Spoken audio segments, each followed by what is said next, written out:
molimo.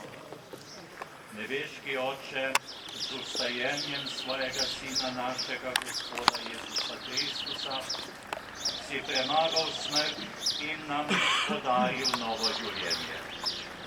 Priporočamo ti rajnega duhovnika, misionarja Janka, ki živi v tebi. Zahvaljujemo se ti za vse darove, s katerimi si ga v tem življenju obogatil. Milostno sliši naše prošnje in daj mu delež na nebeški gosti med tvojimi svetimi in izvoljenimi po Kristusu našem Gospodu. Gospod, daj mu večni pokoj in naj počiva v miru. Amen.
Zmagal smrt zaradi nas.